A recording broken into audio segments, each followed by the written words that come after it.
welcome to the Habibis, 3 game developers drinking good Arab tea.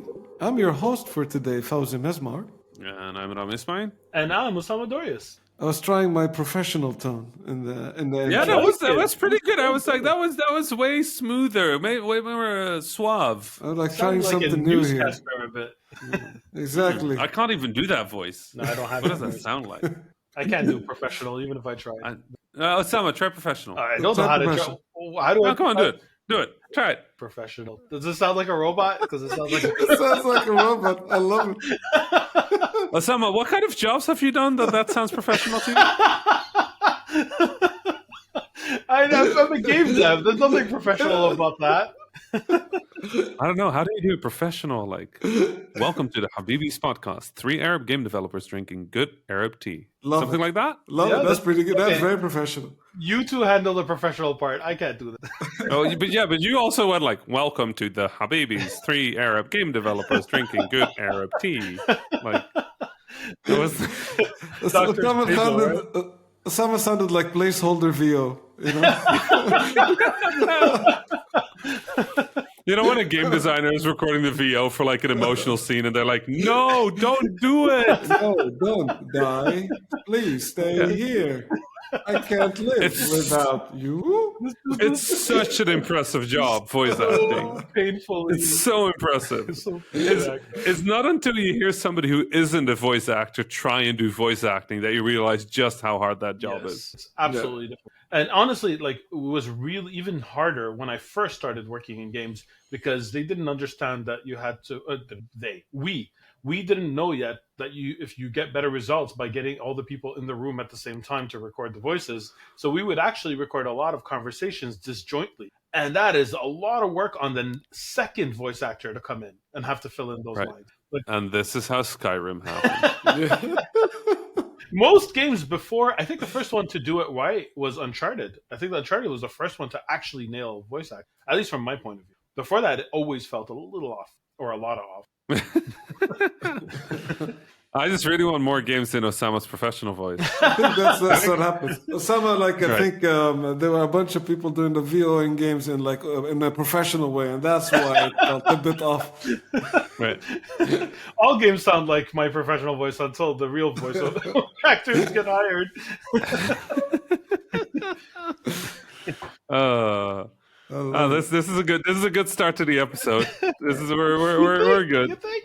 Yeah, no, I think this is great. We're just Osama's professional voice. I love it.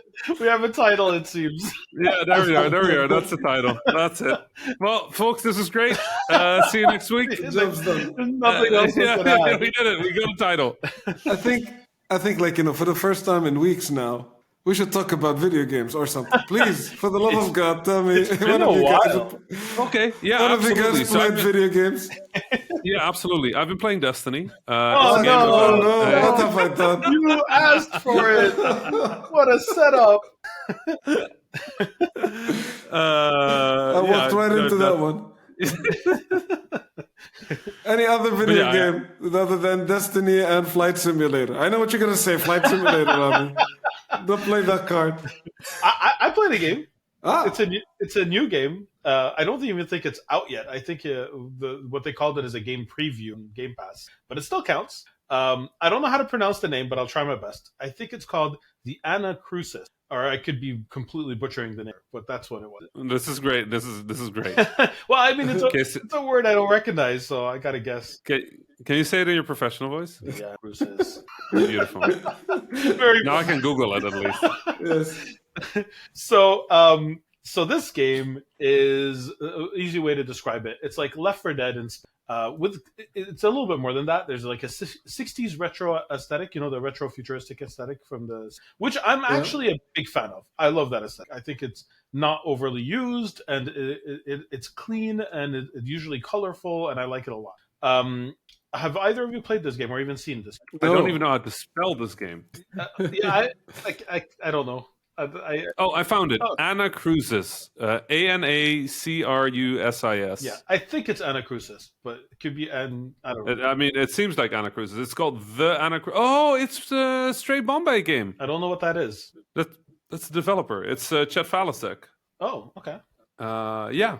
No, I've seen this. I had no idea that's what it's called. Yeah, well, I liked it. Yeah, the name is difficult, but the game is not that hard. So you have that. It was a lot of fun. I played it with some randos, so I didn't like make a pre-made. It kind of it's like Left 4 Dead. It has a lot of overlap with Left 4 Dead. So it's a 4-player shooter where you start in a safe room and you end in a safe room. Except it takes place in, at least the levels that I played, it takes place in what looks like a spaceship overrun by either aliens or humans that were turned into aliens. It's hard to tell, but most of them are humanoid. And it really follows the same pattern. Like if you've played Left 4 Dead, you've played this even more closely than say like Back 4 Blood, right? Actually, that's the good thing and the bad thing. It was instantly familiar. When I started playing it, I'm like, oh, okay. And there was no tutorial and I didn't need one. I just jumped in and I did the thing, right? It was fun. It played well. There were a few things that I would have liked to see expanded on and a few things that I would have liked to see changed. The main thing is I really like the new weapon. The new weapons felt like they fit the retro futuristic aesthetic. Like you had electricity guns and like, death rays and things like that.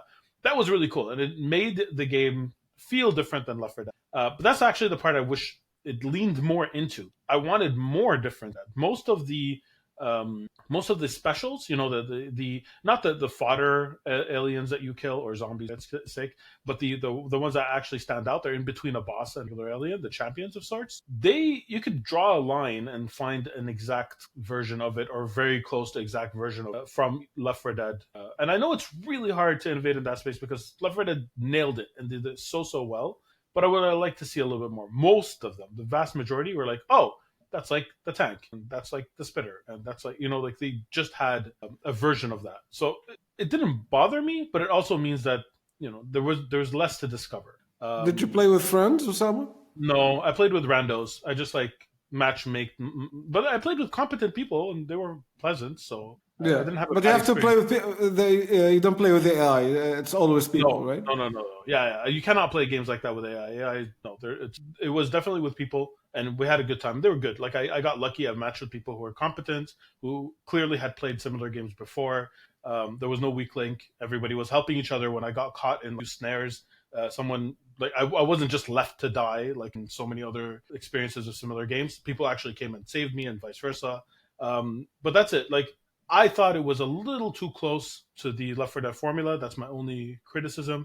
Otherwise, it was a good time. I know it's not finished, so there's still a chance that they're going to address some of the issues. But yeah, I'm curious to see what y'all think. And when it's finished, I think I'll play it again and give y'all. Okay, cool. Like looking at the pictures online, like I've never heard of this game before. Like just hearing you say, it seems like it takes place in a lot of like space stations and stuff like that. Does the environment change? Like does the setting advance it to something else? I played about 3 or 4 levels, like, safe house to safe house. And it was always a variation on, like, there was a cafeteria, there's a more open area where it looked like a dock, but it was always a space station. Right. And it was mostly corridors. But it might change later. I don't know. I didn't play it. I played it for maybe an hour and a half. It looks cool. You know what it reminds me of? What? Of Destiny. Have you heard of this? No, never heard of it. Oh, okay. I'd like to keep it that way, please. Wait. Does it have space horses? I don't know. I just got brutally cut off like 5 minutes ago, so I'm just gonna bring it back. So there is one other thing I wanted to say about the game. Okay, all right, go for it. I felt it's not the voice acting, but the lines that were written for the characters, they felt a little too generic. Like nothing about what was written made me feel like if you close your eyes and you don't know what the game's about, you might as well have been playing Left 4 Dead. Like you don't know you're on a space station. They don't have like anything that alludes to that. It was just regular. He's over there. I see this thing, like that kind of. So the characters felt like they lacked a little bit of personality. But again, it's not a finished game. Maybe that's right. Yeah, and there was because of the aesthetic, which I was actually a big fan of. I think because of the aesthetic, it actually was a lot less suspenseful than a Left 4 Dead. Left 4 Dead, there's a lot of suspense. The aesthetic contributed to that. It's not the only thing, but I don't think that's what they're going for. I think they're actually going for more things swarming you and you're shooting them, not jump scares and other things like that, like Left 4 Dead. So that was a little bit different. So maybe people. I'm getting some Deathloop vibes from this game, like the art direction. Yes, very similar. I actually love the art direction, and this one too. Very cool. You play anything else, Sama? Yeah, I actually played the new Windjammers game, the remake. Ooh. So you both know what Windjammers is? I played a lot of Windjammers back in the Yep. day. So me too, It's actually. a good video game. Yeah, really good video game. Excellent video game. In our Discord, I forget who, but someone described it as being Pong meets fighting game, and I think that's incredibly accurate. It's really, really Yeah, it was really good. I really liked the remake. It was it felt like I was playing the old game, which is a good thing. Like I have not played the old game in maybe at least a decade, so I don't have that fresh feeling of playing it. But while playing it, this version of it really felt like I was playing the old game with updated graphics. I don't Nice. to the point that I couldn't even point at what they innovated. I'm sure there were stuff that were different, but it's been so far removed from my memory that to me it just felt like I picked up a visual upgrade, and that's a compliment. I'm not saying it in a bad way. It was incredibly enjoyable. One point of feedback again. The roster felt like it was, I don't know how many people, like 9 or 11 characters, something like that. It felt like everyone was white, which wasn't actually accurate because when I read their names, I realized there was one black character and one who had dark skin, like brown skin, who maybe could be Hispanic. Everyone else looked white. Even some of the white characters had Hispanic names, so I guess they were very pale-skinned Hispanics. But it did not feel like a game that came out today. And I don't know, they could have put in a little bit more effort to bring that to.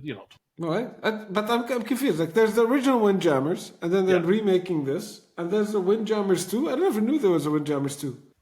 There was a Windjammers 2?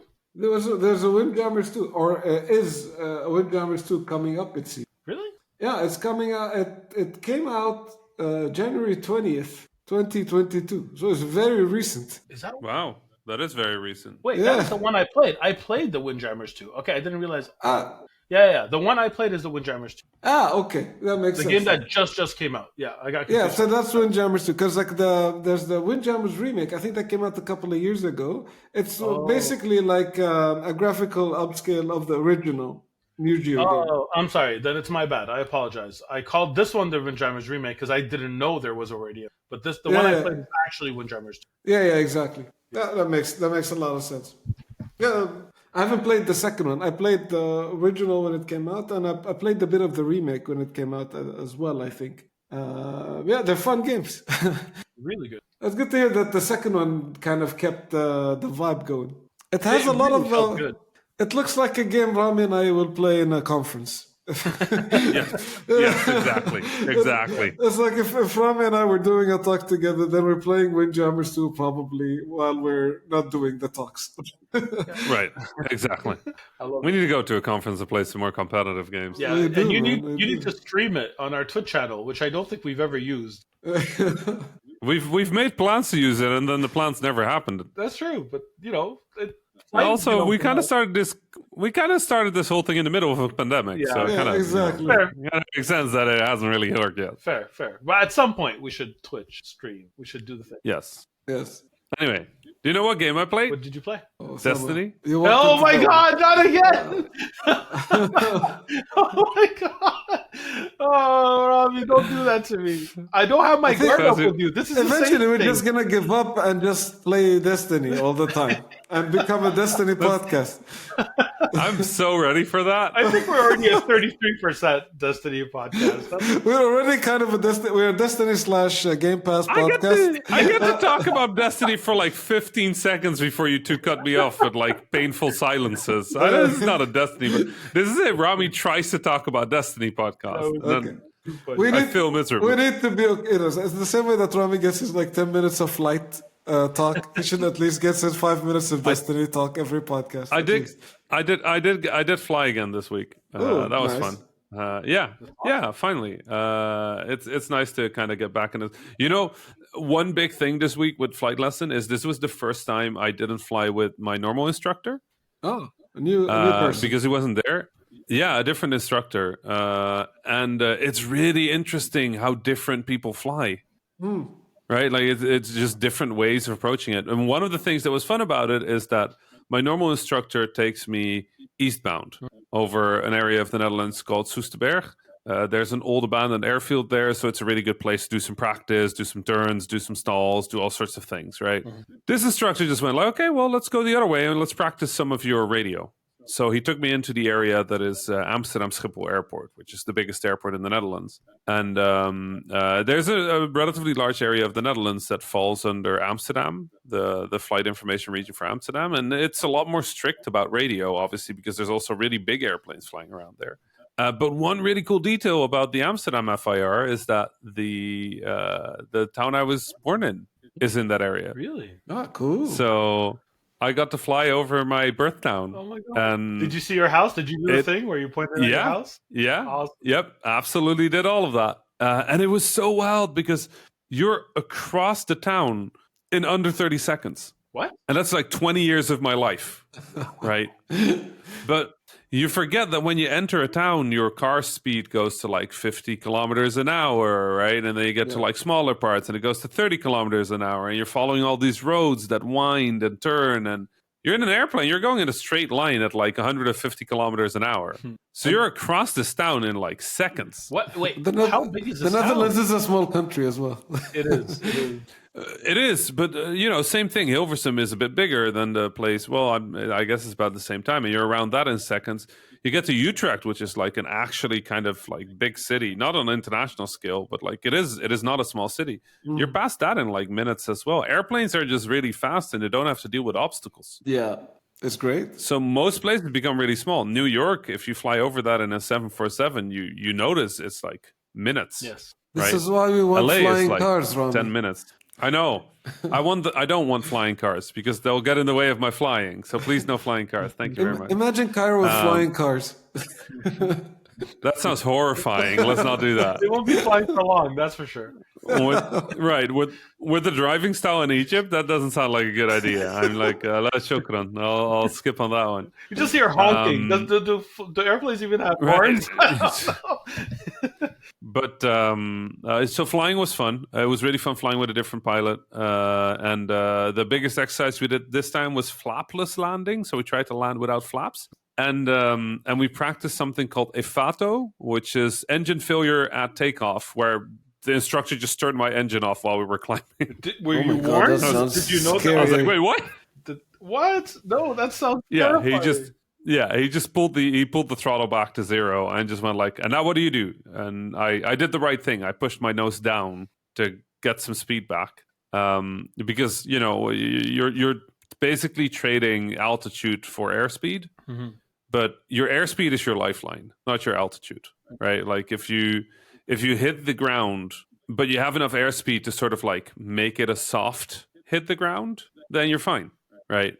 So what you're trying to do is you're trying to gain airspeed, and the only way you can gain airspeed is by pushing the airplane towards the ground. So that's what you're trying to do, is you're trying to keep the balance. But it was a really fun exercise. It was a little surprising, but it was good, and I did the right thing, which is nice. Now just make sure that I keep practicing that every now and then.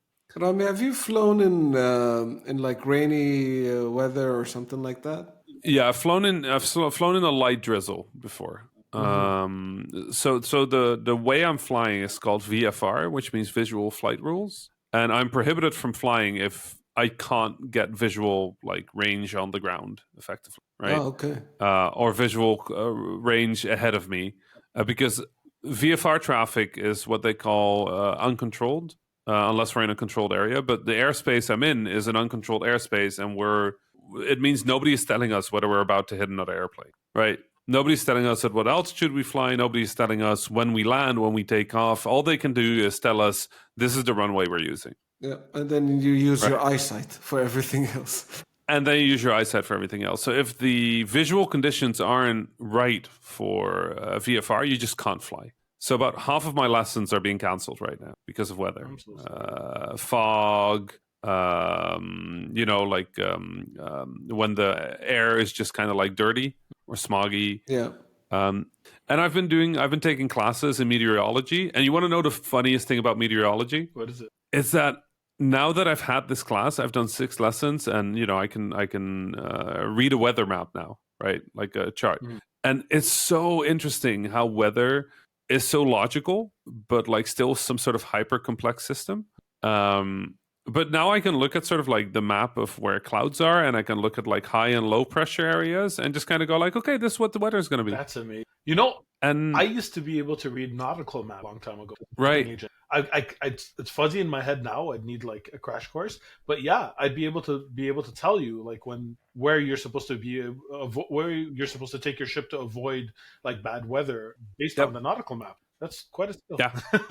It's really fun. It's really fun. I was looking at the map for my practice on Monday before class, and I was just like, well, I'm not sure class is happening this week because there's a high pressure area, and there's not a lot of wind. So chances are that any dirt or fog or particles that get in the air are going to get pressed into us effectively, and they won't be able to raise because it's what they call a stable system.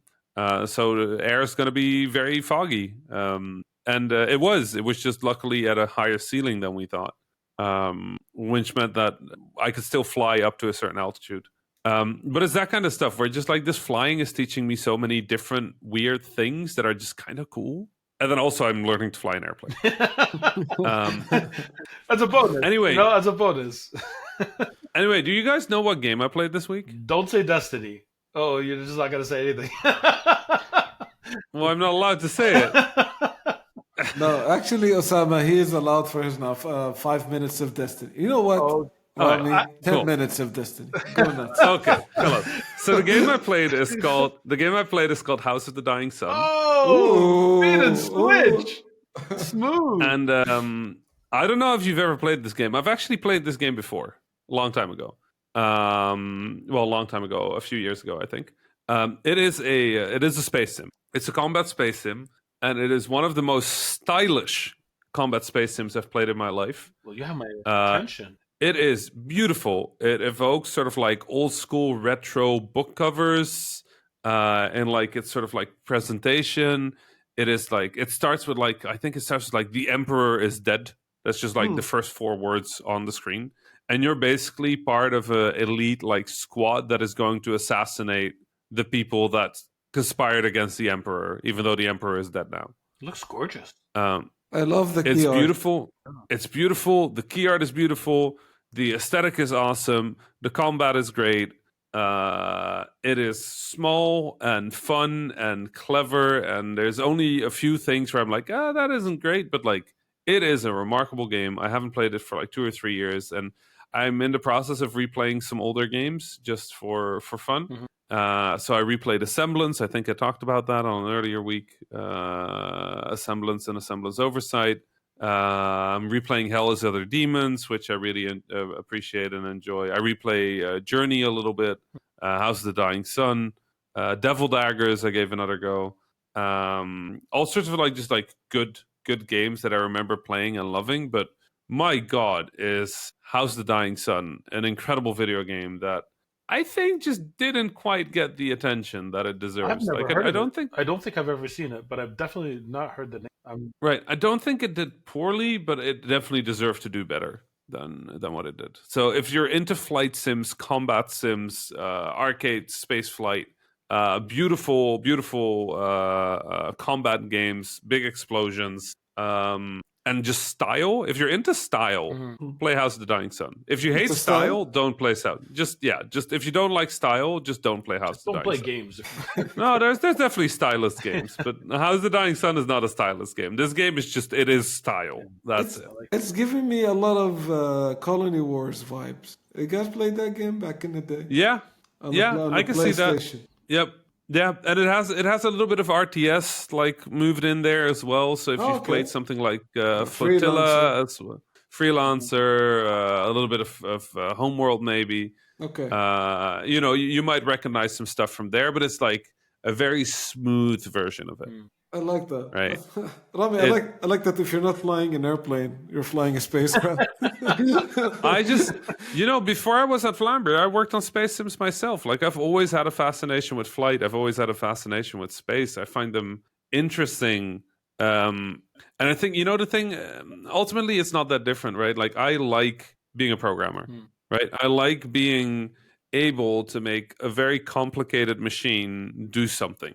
right? Yeah. To get that balance of like how much effort you put in, how much effort you get out. And honestly, the same is true for flight. The same is true for spaceships. The same is true for building my flight simulator at home, right? The same is true for building weird applications for things that I have to do frequently, right? Yeah. I just like making things do things, right? Whether it's like connecting lights together in a weird way, or soldering something, or programming something. That's just fun, and I think spaceships are sort of like the ultimate fantasy of that, Yeah. right? It's like this device is this critical combination of things where if anything goes wrong, you get sucked into a place that is hostile to you for like the next 2.5 million kilometers. That makes I like airplanes better, but you know, space sims are pretty cool. Very cool. I worked on a space sim also very early in my career. What? It never launched, but spent a good chunk of time working on that thing. It was supposed to go out in Man. 360 around You need launch. to tell me about that sometime. Yeah, I'm happy to spend some time on it. Yeah, it was also like inspired by like games like Colony Wars, Freelancer, that kind of stuff. Freelancer deserved better in the end. Ace Combat, like these kinds of games, I enjoyed a lot. Yeah. I love Ace Combat so much. Yeah. Well, we should. One day I'll show you or maybe I can give you like I don't know if I still have a build, but I definitely have some videos Nice. that I could show you guys Nice. and see what you think. I keep replaying the Lighthouse mission from Ace Combat 7, which is like sort of like the climax mission. It's so good. Yeah. Yes. It's so good. Yes. That mission is so good. Yeah. The music is so good. What is wrong with that? Why does not everybody love this game? That game was fantastic. I It was love it to so bits. good. Yes, it's great. Ugh, You know what? love it. Sorry, it's a little bit of a tangent, but what Fozy said got my mind raised. It would be really cool to have some kind of a website or a portal where we can play people's unfinished games from the past, like games that were created for, I don't know, like you said, 360 or for whatever other platform Right. that just never. That would be launched. cool. If rights weren't an issue, it would also work. But you know, Yeah. Osama, what But it I'm can work. hearing, Some like there's a preservation Sometimes. laws and other things like that are in place. yeah, So- they're not really applied to games much, which is Which kind of our sucks. issue. But the good news is, Osama, I don't think you have enough side projects. No. So- I was not volunteering for this. I'm Well, why looking- don't you just get on that? Like it'll be a little bit of work. You know what's really wild about that is that every single time, without fail, that I say, you know what, I'm not doing any other side projects, is when the Yeah, you do 4 more. it's when the best opportunities present themselves. Mhm. Always, without fail. It's uncanny, and I don't understand it. Speaking It's of which, temptation, Osama. it is. I promised to talk about a thing last week, and I forgot completely to talk about it. And one of my friends reached out and reminded me. My friend Simon, Right. who I found out listens to the podcast. Hi, Simon. I played with him some Overwatch yesterday, and he's like, "Hey, you're supposed." You were gonna talk about Destiny. No, absolutely not. I was going to talk about my Twitter Choose Your Own Adventure game. Enough. Oh yes. Enough time has passed that I'm going to keep it really short. But I kept getting the same question, so it's mostly to answer that question. But to give it a little bit of context, I think it was on December 21st. Appearing to everybody, I just randomly started a poll, and the poll went: you wake up in I'm summarizing. You wake up in a hospital bed, and you have no memory of who you are. And there were some options, right? And people were answering as if that was the only polled question. So I would do this, I would do this, and a lot of people voted.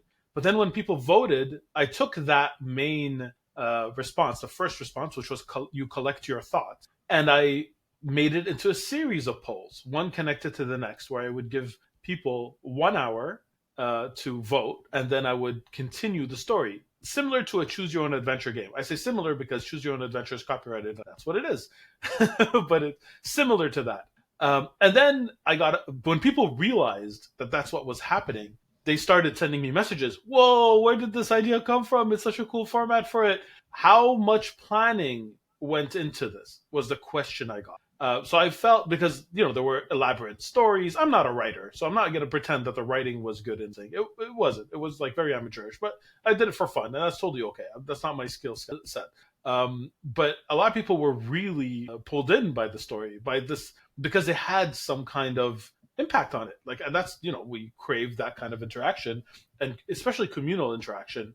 especially during the holidays where many parts of the world were shut down and people weren't able to connect with other people. So the timing was, it went on for about 3 weeks. So and then it ended. So if you want to find it, I could actually, it's too late to participate, but you could and see what other people wrote. So to answer that question, how much prep went in? So I've had the idea to do this, choose your own adventure with the poll, pretty much as soon as I realized there were polls on Twitter. I'm like, this would be a good format for that.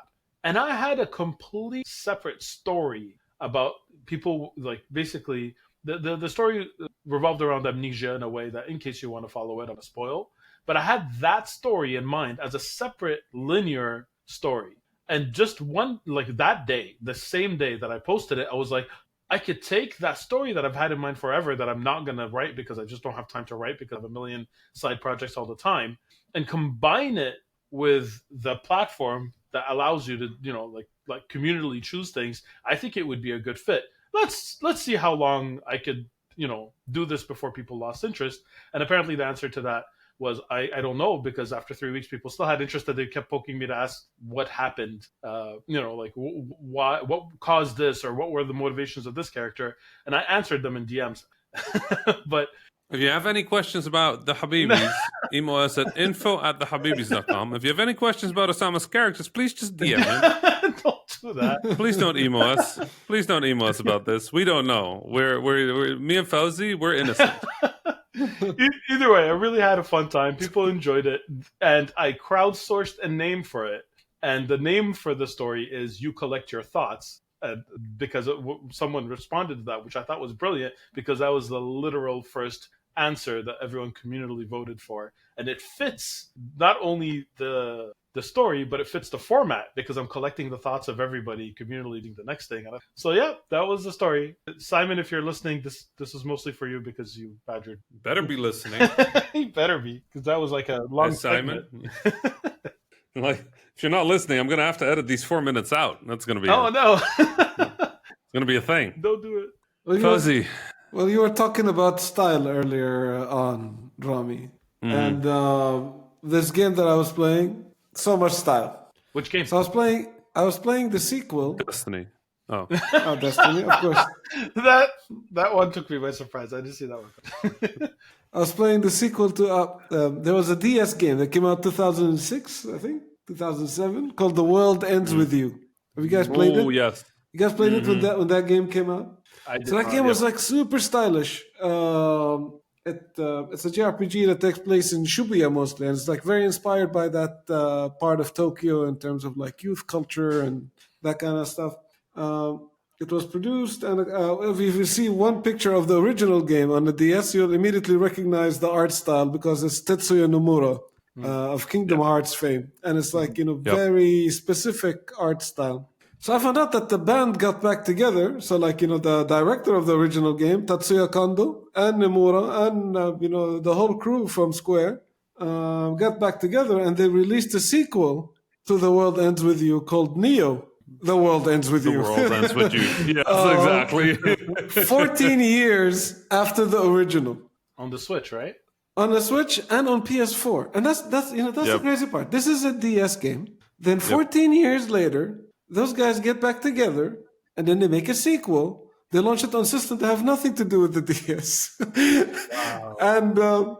And in my opinion, they chose, I would have chosen a different name, because if I looked at the cover and the title, I initially thought it's a remake or like some kind of up-res or an add-on to the original game. So I think it came out in September on the Switch, but I didn't see much material about it. So just by viewing it in the store, quickly browsing through it, I was like, oh yeah, that's the World Ends With You remaster thing that they were releasing. Yeah. But then I had a second look at it, and it's like a full-fledged sequel. It's so beautiful. I love the art and it's in 3D, very stylish. So the original was very stylish. And Harami, I know you like Persona, so it's stylish in the same way that Persona 5 is stylish. So it's that same kind of style of art. It's a bit more hip hop, I would say. There's the hip hop street culture, the graffiti. The soundtrack is pretty amazing. And then I started playing it, man, and so like there's a lot of homage to the original. So like the settings are very similar. It's still in Shubia. Of course. You still are collecting pins. You're fighting noise. You're doing noise is the name of the creatures or the monsters if you want in this game. And like you're up to all kinds of shenanigans. And for people like me, there's a lot of anime and manga culture references as well. And then like I just come out of Shin Megami Tensei. Yeah. And then I jump into this one and I'm hooked again on like Right. need to collect all the pins, need to defeat all the monsters so I can buy all the hats and all the outfits. So what you're saying is you're going to be continuing SMT later for another 45 years. I finished the majority of that game. You finished it? I played 38 hours, I think, of SMT, and I was good. I want to jump into something else with a faster frame You can do rate. better. Yeah. I love the character designs. They're really good. It's classic Nomura Kingdom Hearts style. Well, stuff. some characters, yes. To be quite honest, I'm not the biggest fan of the Kingdom Hearts art style in general. But the characters in this game, You don't love Donald? No. I like. You don't like some of Goofy? the- What's wrong with you? Come on. It's Sora. I'm not a huge Sora fan. I'm gonna get a lot of hate for this. If anybody has emails for the Habibis, send it to info@thehabibis.com. Sorry, that whole there was a period where the Final Fantasy aesthetic just didn't really please me so much. Right. And Sora is not the worst of it, the offender of that. For me, I think the peak was 10, where I love Final Fantasy the series. I love the games very, very much, but there are just a few games that are style-wise just you don't like belt buckles, is what you're saying. Yeah, that's what I'm saying. I don't That's like really the it, big right. the belt buckles. Like I didn't like it when it was the '90s comic books, and I don't like it either. Right. It's fine. Right. No judgments. This game is a bit different. Like classic Final Fantasy is turn-based. This is an action JRPG, so like the combat is action-based, and it's really cool. I'm enjoying it. So like the combat system is almost completely different than the original. The original was it's the DS era in which like you have to use the stylus in as many ways as possible, and Right. developers were kind of super excited about like the many ways they can use a touch screen and all of this. Like we're talking about that era, right? And I think the first game used the stylus and the touchscreen in like really cool ways. And the combat system, everybody that started playing the world ends with you on the touchscreen, be like, how am I supposed to do what? And then once you get the hang of it, you'll be like, this is really cool. and they ported I think they ported the HD. They like did an HD up-res remake, whatever you want to call it, of the original on the Switch. And they allowed you to play in the touch way as well. So they managed to preserve it, which is pretty nice. That's But awesome. in this one, they remade the combat system entirely. And it's now you're controlling multiple characters. In my party right now, I have like 4. And you equip them with pins. Every pin has a different type of attack. And then every pin is mapped to a different button. So like this pin is mapped to X. And it's a repeatedly tap kind of pin. Or this pin is a charge pin, and it's mapped to the R. So you're supposed to keep on holding an R as you're doing it, or something like this. And then as you're fighting, you're supposed to you choose your targets, and then you try to chain the attacks, and at the same time try to switch between characters so that you land in the right rhythm. And the better the rhythm is, the higher the groove, the more damage you do. So it's a combat system in which like you're constantly on, and it's when you pull it off, it's very satisfying. Right. Yeah. So combat is really one of the things that puts me in. And then after you finish the battle, you can collect pins that drop from enemies. Your pins upgrade. And then there are some pins that are literally called 50 yen or 100 yen or 5,000 yen. These are pins that you just sell for money. So you can either buy clothes like shirts and pants and hats that basically give you stat boosts, or it's a Japanese game, so you can buy food. And you go to a restaurant and you buy food, right? And the food gives you permanent buffs. So like this food gives you plus 4 HP forever, or like this soda gives you plus 2 style. And how do they balance that? Like, there's no cooldown on it. Is it more? Does it get more? And it's more the money. So you got the money. So it's the amount of money that you have, and also like every amount of food you eat has a number of calories, and Of course, and of course. and you have a cap of number of calories you can eat per day. So like once your amazing. battery is full, then that's it. That's smart. So that's what you punch into the Excel sheet to see how you could min max. Pretty much. Yes. Makes perfect Yes. sense. Pretty much. Pretty much. You So know- I'm a min-maxer. I love Persona. This game is, and I love collecting stuff. This game is for me. You know, Right. This game is a problem, is what you're saying. it's a problem. It's a big game as well. Like, you know, I started playing. It's like, oh, okay, it's probably like, you know, a sequel to the World Ends With You. That wasn't a big game. And then I remember it's like, no, actually, that was like a 40-hour game. Right. And then I looked at this one. I was like, oh, it's very similar. You know what the whole story is reminding me of? It's reminding me of this game that I played, also DS game called Ghost Trick. Yeah. I love that game. Also just a very unique, very different, not like stuff that was there before. And I think DS was a really good platform for that kind of stuff, right? Yeah. Different input, different opportunities, and people just started making weird stuff for the DS. Ghost It was a Trick- good era. Ghost Trick is one of my favorite adventure games of all It's time. so good. Probably. It's Love so the character good. designs in that. Yeah, you can play- Animation is obscene. It plays really well on iOS. I think they re-released It it, does. on on smartphones and tablets. Still holds Yep. up. Wonderful game. If you Yeah. haven't played it, Yeah, please do yourself a favor. Play it. Yeah, if you're an Android, you're out of luck. Too bad, Malish. That sucks. No, it's only on iOS. I put it on my iPad because I couldn't get it on my phone. Oh yeah, I didn't know it's only on iOS. Yeah, I played it on my iPhone. What is it? It's a long time ago now. But yeah, Incredibly good game. Yeah. But yeah, that's the 3DS was DS, 3DS, all of them were just really good platforms for weird games. Yeah. For unique games, for stylish games, for games where they focused on other stuff than what was big at that time, right? Like, I think it was a pretty conservative time overall in terms of like what people were making. And then the DS came along and people were just like, oh, okay, we'll make a game about being a ghost or something. What an amazing piece of hardware! Like if you think about it, that thing Really came was. out as like touchscreen. It's 2 screens. It folds. It's you know, like you control it Samsung. mostly with the touchscreen. You blow into a microphone. Like all of these things that are Yep. now like staples. Right.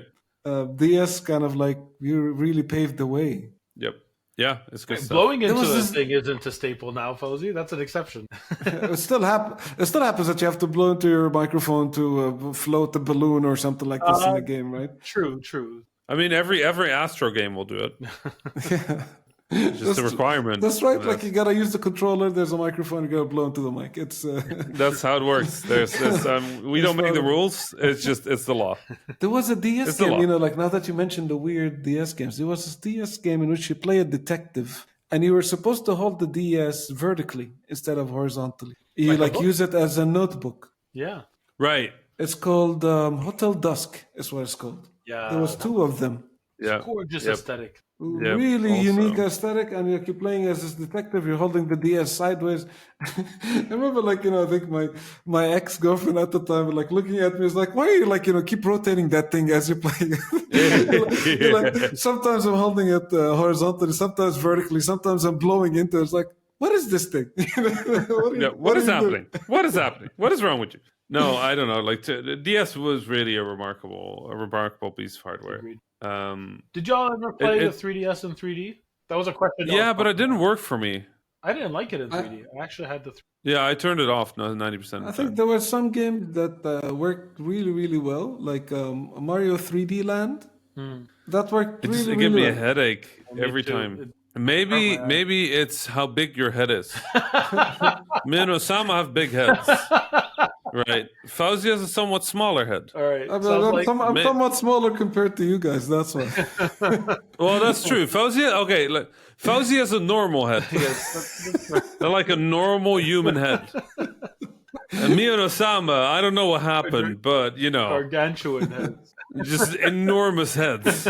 So maybe it has something to do with like on VR glasses now they have the little foveal slider, right, to help you with the Yeah. distance between your eyes because it meaningfully adjusts how you see 3D. I think the 3DS just wasn't as advanced in adjusting for huge heads. That's fair. That's fair. They need to get more big-headed people working on the platform. I'm just thinking of like a Japanese team making this device and being like, "What's the biggest head we can imagine?" And just ending up with not our size of head, Osama. That's completely Very fair, to be honest. fair. Man, just going through the DS games, I'm getting nostalgic. Oh my god, there's so many, Right? so many good games, and there's like 3 incredible Castlevania games. There's The Zelda there's games are amazing. the weirder Zelda games. Yeah. No, they're Right. not they're not my favorite Zelda games. Like Spirit Track is probably the best out of those bunch, but it's still like a weird Zelda game. Yeah, I mean, Nintendo has consistently always sort of delivered like quality stuff on platforms, and also has always been a platform for some of the weirder stuff. Yeah. Right. Because I'm playing the Analog Pocket now, and I'm currently playing Mario and Luigi Superstar Saga. And my God, that is a good video. That is a good video game. Yeah. Well, Like what? That series is like probably some of the funniest writing in video games. It's so good. Just from the first hysterical. second, it's so charming. Yeah, it's amazing. Bowser's Inside Story was also on the DS. It was also yeah.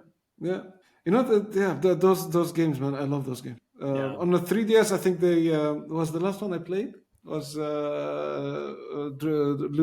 Dream World. I think Mario and Luigi Dream World.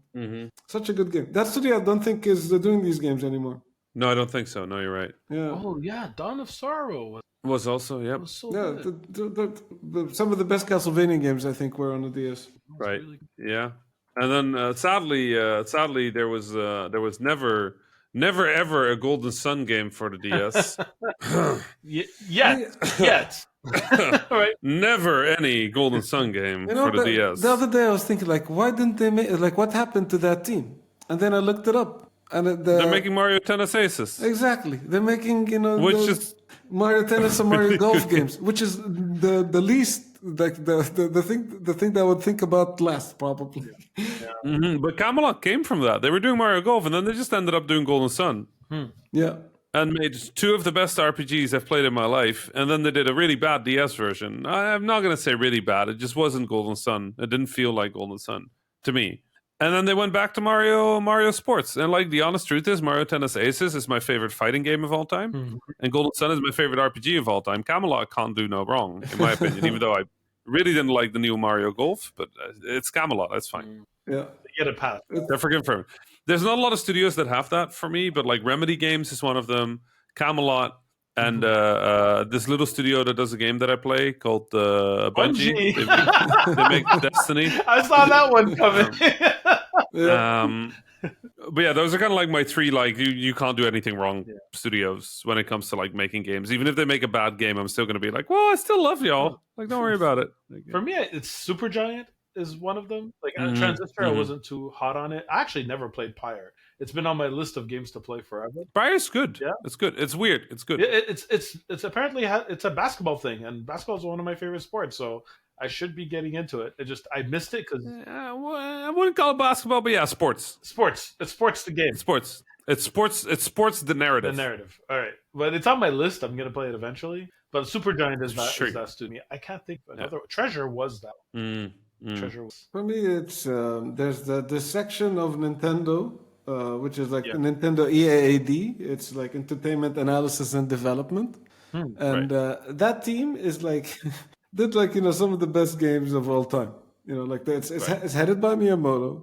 Like they did the original Super Mario Bros. And then like if you look at the rap sheet of that division, it's like history in the making. Like Legend of Zelda, Ocarina of Time, Mario 64, Mario Galaxy, Mario Odyssey, Link to the Past, Link's Awakening. They don't fail.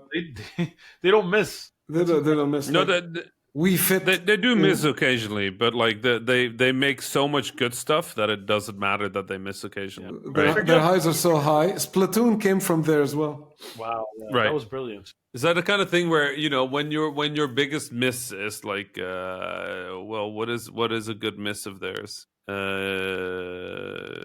don't know. Like Link's crossbow training. Oh, You know, that's like a miss. I have to go back like 15 years to get there. Yeah. But then if I read back, it's like Super Mario Maker, Animal Crossing, Splatoon, A Link Between Worlds, Pikmin, Super Mario Bros. U, Mario Kart, Nintendogs. Yeah.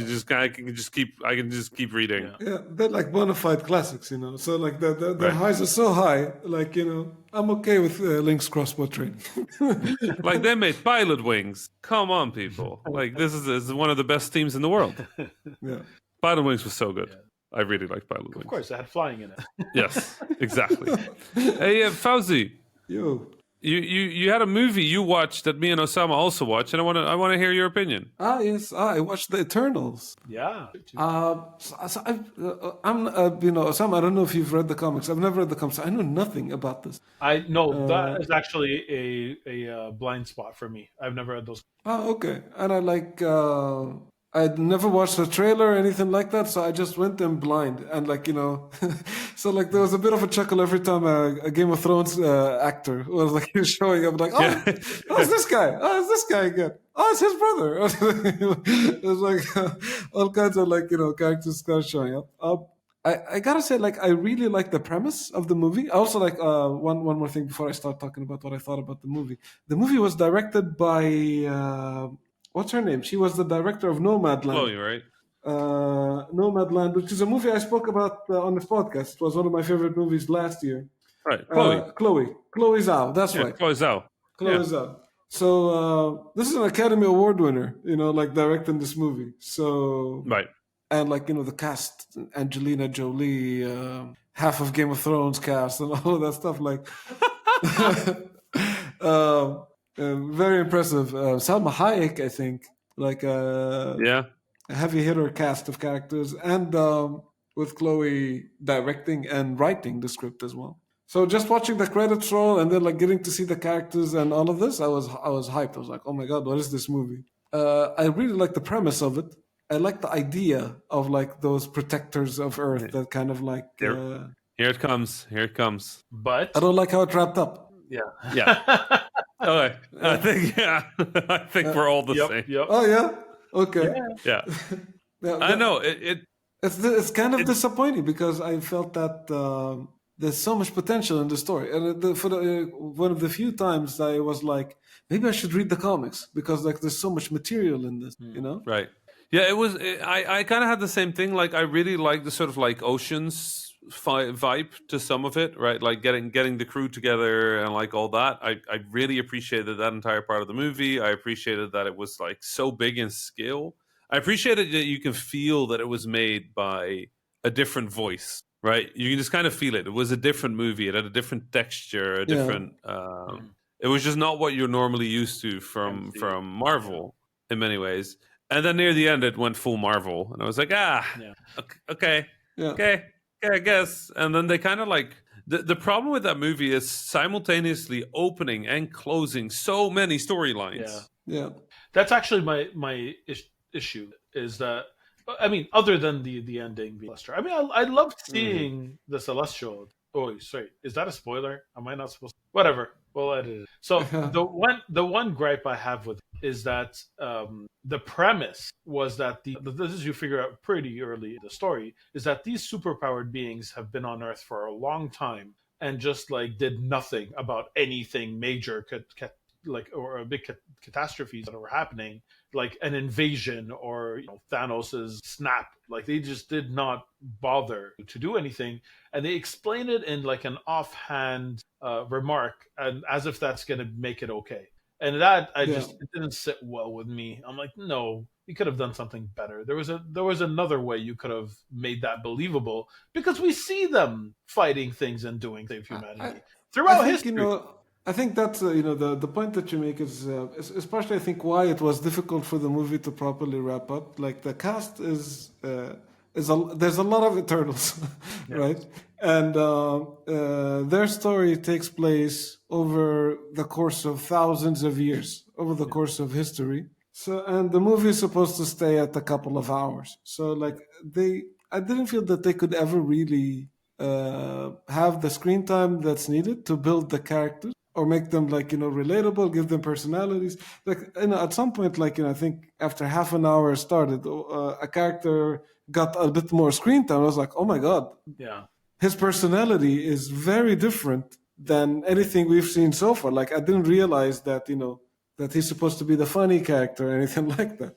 That's and the it's thing. already been more than half an hour into the movie until we started to see glimpses of personality for this one character out of, I don't know, half a dozen more. But that's the thing. Usually, what makes Marvel so good is that they're patient. They give characters the time in a way that other superhero giant franchises I won't name haven't been doing in the movies. Where they're trying to rush and get to a point.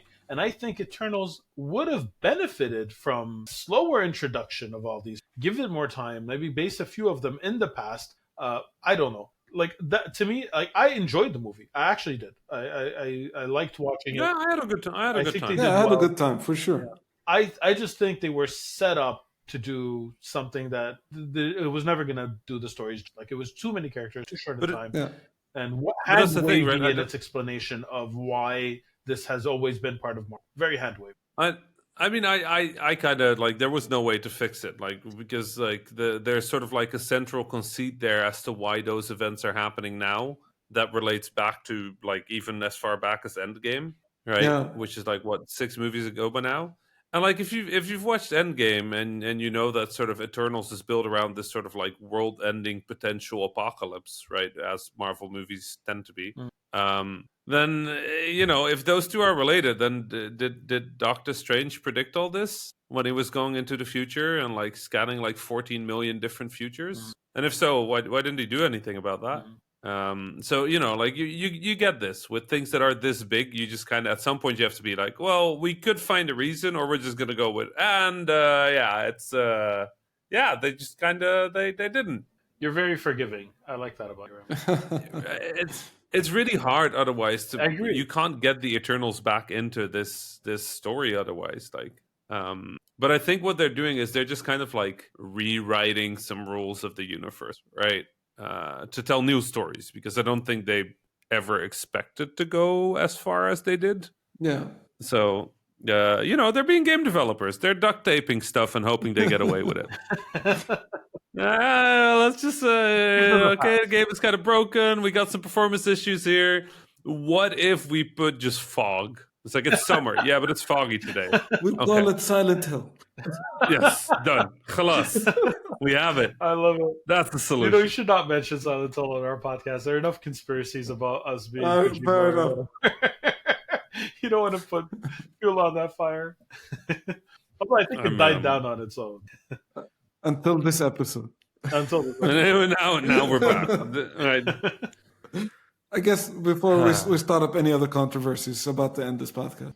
Right. That's a good point. Yeah. Right. I didn't get time to talk about Destiny. We didn't get time to read the non-existent emails that nobody sent us this week. I'm very sore about Nobody sent us emails? No, Wow. no, none. Wow. We had that email overload last week. That's why. Yes, that's true. We got a lot of emails the week before. Yes. But we need the end part to be full of beautiful emails. Right. Do you all hear how sad you've made Osama? Very sad.